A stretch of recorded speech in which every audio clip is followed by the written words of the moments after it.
Oh, welcome. Hi, how are you? I'm good. We have here Hikaru Hey. from Japan, from Stony Brook, the IIN conference. And very nice to see you. It's beautiful weather out there. Yeah, this is beautiful today. It's so sunny outside and it's a little freezing inside of the building, like the Oh, air yeah, too much air conditioner. So, conditioning. yeah. Okay. Well, you said you wanted to do a debrief interview on a session that you hosted today. Yes, well, I actually wanted to talk about my session, which was an AIM talk yesterday. Yes. But I've been watching an AIM talk. Like I was in a session right now. Okay. I just got out, but it seems like everybody is so concerning about the what's happening in the world. Yes. And a lot of session or a lot of AI talk is based on saving the world or changing the world kind of stuff by applied improvisation. Because, and I thought, okay, applied improvisation has the power of making the people trust to each other and understand each other better and connecting to each other better. Yeah, that's why I thought improvisation has a big power of changing the world. Changing the world. I really, yeah, I really understand now more. Okay, a lot of people here at the conference and a lot of people using improvisation believe in what we are doing is to save the world and changing the world. And what sessions did you attend so far that it really inspired you maybe to take action to save the world or to change it? Okay, well, I actually took a session from the learning journey, and then we talked about the dementia. Okay. And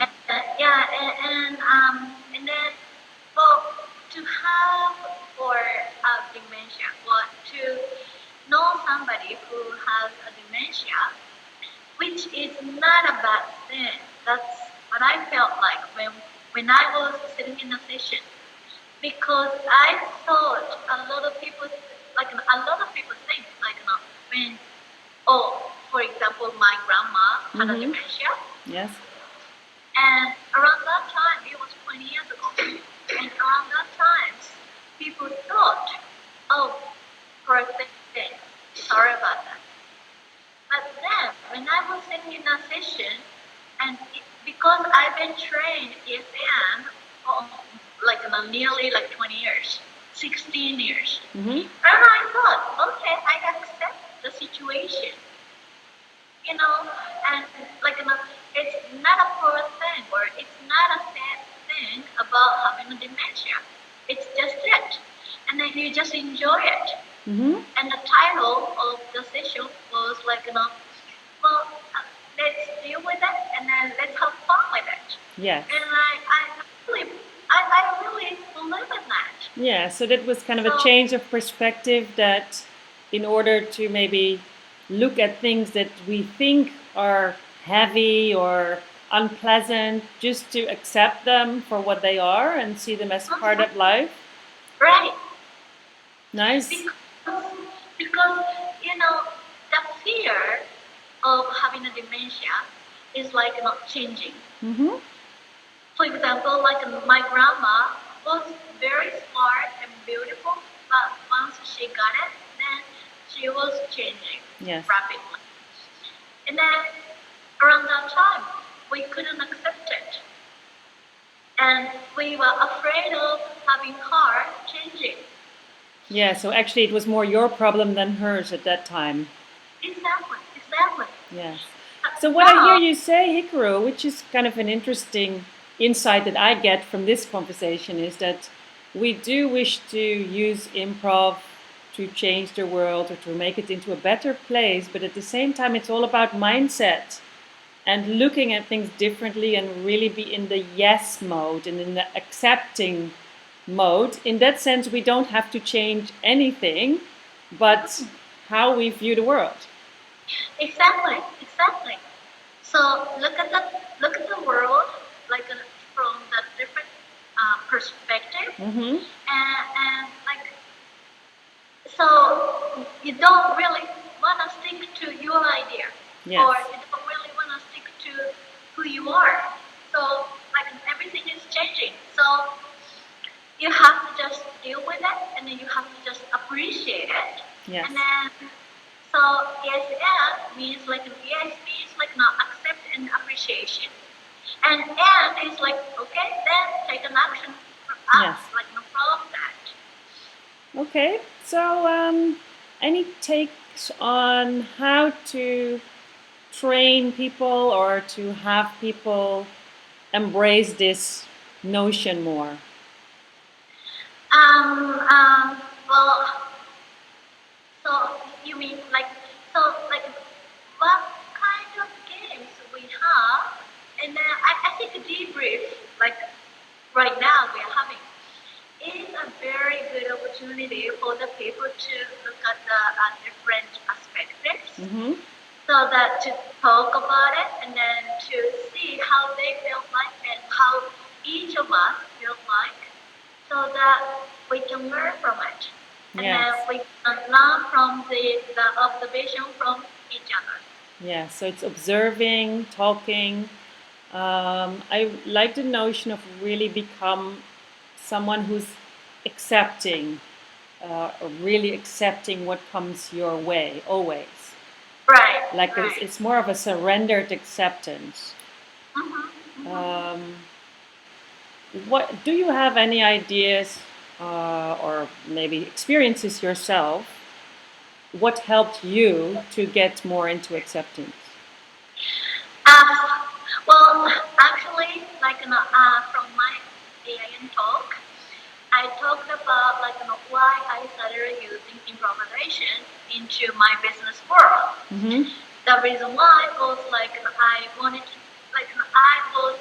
I was struck by all the wars and terrorism, and then from 911 and everything, and then I thought how can I change the world? How can I save the world? Yes, this one tiny person, yeah. Exactly, yeah. And then, but I thought who can change the world? Yes, it's me. So each of us try to do something, then the world can be a better place. Yes. So it was 16 years ago, and then I started talking about it, and now I'm struggled again. Well, I've been saying to change the education system. Well, I mean, what I can do is to change the education system because I am in the education field. And then to give the mindset of ESN, and each one of us can think in ESN. Then, people can think better and people can accept themselves. And then I felt we can change the world. Yes. But one person at a time. Yeah, and then from being a corporate trainer to a professor, and then now I am a high school principal. And I thought, okay, I'm moving towards to changing the education system. Boom, and I got struggled again. I didn't really expect to be a manager. I thought I still can be a player or practitioner to use the improvisation. But the teachers, not all of them, but some of the teachers expect me to be a normal principal. Yes. And then I'm not normal. I don't know. But I'm not a normal principal. Wearing a suit and then so this is the moment and this is a chance for me to grow up. Is that if I want to just to be a yes man, say, okay, I'm gonna be quiet and then observe and then deal with the matters which is happening around the high school, or I can proactive and then, well, I'm not gonna say I'm not gonna listen to whatever they say. Okay, be normal, be square or whatever. But so I can just. Well, I think what you just shared just a few minutes before is you struggle because you wish them to change, but it's not up to you to change them. It's again, what are you doing yourself? Exactly. And what are you going to accept in the situation, and what inspired action ideas come from that? Right. Interesting. Because I observed that they are scared of being changed. Yes. Yeah, and then they're scared of me because I'm being too creative. You're different. And giving them all the bits and pieces. Yes. So what I'm trying to do is like communicate and then yes, and from them, those people who are telling me like not to be square. And so I will just have to have more conversation, more communication. Yes. Very nice. I highly recommend also to watch the other interview I just did with Beth, who has an exercise called Dignity Exchange, which could be a very nice one for you and your teaching staff back in Japan. I wish you good luck with that, with changing the world and changing yourself from within, in accepting and saying yes more to whatever comes your way. And have a great time in Stony Brook. Thank you very much, and I hope to see you again. Yes. Hope so too. Okay. Bye-bye. Goodbye.